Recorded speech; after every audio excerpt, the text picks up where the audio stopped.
Sai Chaitanya. Welcome back to my channel Sai Tech. In today's video, I'll try to show you how to enable the full screen gestures in the iQOO 7 device. As you can see, friends, so this is a question which was asked by one of my subscribers, asking me to show me how to use this kind of full screen gestures.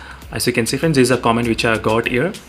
So that's what I thought of making a video, so which will be helpful for most of the users.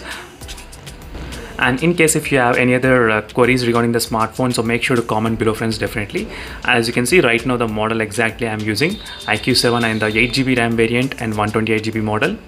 So let me try to show you, friends, how to use this kind of small bar, as you can see, white bar, which is present here. I'll try to demonstrate in this video. So, and also make sure to check the playlist for more videos on this phone, so which I uploaded recently. So don't forget to check the links in description. So try to go to the settings and open this system feature. So once you're in the system, you can see the first option which says about system navigation, as you can see, friends. So once you're in the system navigation, initially out of the box, the phone will be enabled with the 3-button navigation, as you can see here. So now you need to select this kind of gesture navigation option. So now as soon as you select the gesture navigation option, you do get this kind of small bar which is present here. So which is quite helpful for some users, and some people they don't prefer. So if you want, you can disable that option as well, in case if you don't want. So if in case in the beginning, if you want you can still have this kind of option bottom bar as well, as you can see, friends, clearly gesture navigation. And how to use is that it's very simple. So whenever you're in some particular application, as you can see right now, I'm in the Play Store, and if you want to go to the home screen, just swipe from the bottom to up, as you can see, friends. Just swipe upside, so you can go to the home screen directly. So no need to swipe exactly in the middle. So you can swipe anywhere from the left or right. If you swipe anywhere, it will take you to the home screen directly, as you can see.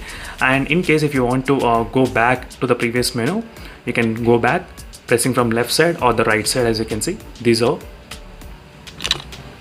And in case if you want to open the multitasking window, like all the applications together, so try to open and long press here. So just wait for some time and you'll get this kind of menu here, all the applications in the background, as you can see. Just wait for some time and you'll get the haptic feedback in this phone. So when you get the haptic feedback, that means the multitasking menu is ready here, as you can see, friends. So this is a very simple way of using the full screen gestures in this phone.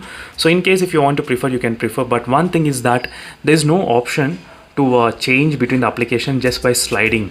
So I did expect the sliding should be there in this phone, but there is no sliding option, as you can see, friends, clearly there is no sliding. So you cannot change between the applications just by swiping around. So you need to open in the multi window, and then you can go back to another application. So this is a quite disadvantage right now which I found in this phone at the moment, because I got comfortable using that feature in the other smartphones. So just by swiping from left to right, changing between the applications in Realme, in MI, in OnePlus, all those phones, but not in the iQOO at the moment. So maybe in the future updates we might be able to get that kind of option, but it's a really good thing to avoid the navigation buttons and to experience full screen gesture, as you can see. So that's it, friends. Thank you for watching this video, and see you in the next video, friends. Until then, bye.